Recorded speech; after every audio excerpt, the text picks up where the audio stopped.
Isang mapagpalang araw po sa ating lahat. Magandang araw at magandang gabi po dyan sa mga silent viewers at solid supporters ng May Chris. Mega love shoutout po at kamusta po kayo? Nga po, may panibago na naman po tayong pag-uusapan patungkol po dito sa May Chris mga kalingap. Supporter ng May Chris nagsanay puwera sa Krista natin bakit walang reaksyon at di siya masaya mga kalingap. At mikoy po natin nagulat sa nangyari dahil dito. Pero bago po yan, kung bago ka pa lang sa aking munting YouTube channel, palike, share, and subscribe na rin po at pakipindot na rin po ng notification bell para lagi po kayong updated sa aking i-upload na video. At paalala rin po bago po tayo magbigay ng ating mga opinion at komento, tapusin po muna natin ang kabuuan ng video para alam po natin ang ating i-comment mga kalingap. At suportahan po natin ang mag-ama na matubang at napakaganda nga po yung pinapawitan nila sa atin. Mga pagbibigay saya at tulong sa ating mga kababayan Suportahan po natin at imaraton mga kalingap. Nasa ganun marami pa po silang matulungan lalong-lalo na nga po dyan yung mga kapos sa pangailangan matulungan po nila mga kalingap. At huwag po nating kalimutang suportahan ang kanilang may bahay na si Ate Etim Vlogs at Chake Tapia.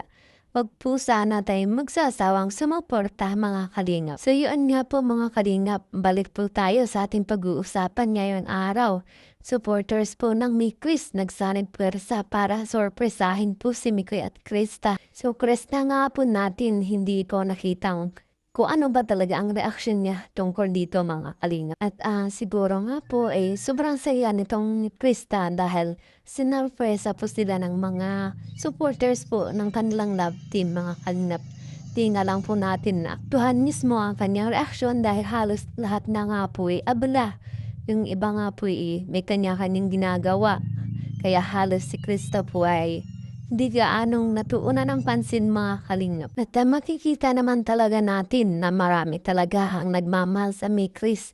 Di lamang po dito sa Pilipinas maging mga kapwa natin na nasa abroad po talagang todo suporta dito po sa May Chris mga kalingap. At halos grabe nga po. Marami po talagang nabitin sa mga kaganapan sa part 17 po ng May Chris mga kalingap.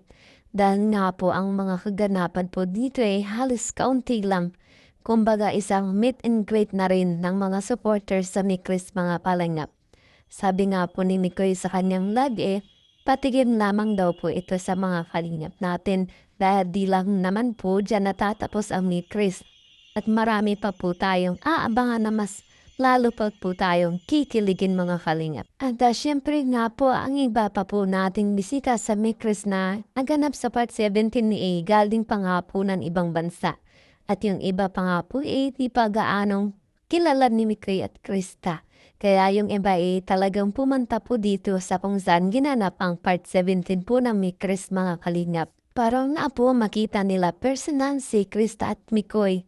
Ganon din po ang iba pang sponsor ng May Chris pumunta po talaga mga kalingap. At nabanggit din po dito yung mga plano nila kalingap Rod sa kung saan patungkol nga po sa pagpunta nila sa Hong Kong.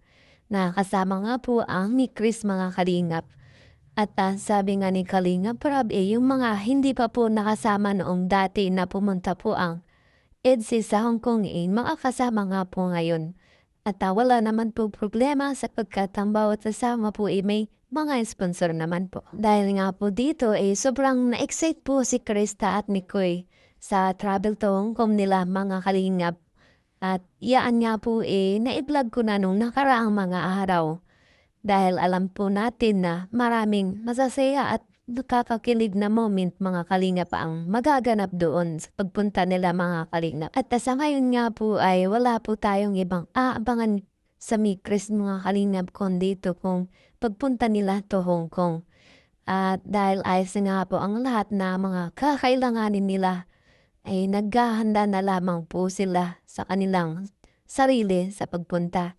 At maisingit ko lamang po sa inyong mga kalingap na pati nga po pala ang nanay ni Krista makakasama sa Hong Kong na kung saan lalo pang ikinatuwa ni Krista. Isa nga rin po sa pinalad si Krista sapagkat makakamit o makakarating na din siya ng ibang bansa na pinapangarap niya rin po mga kalingap.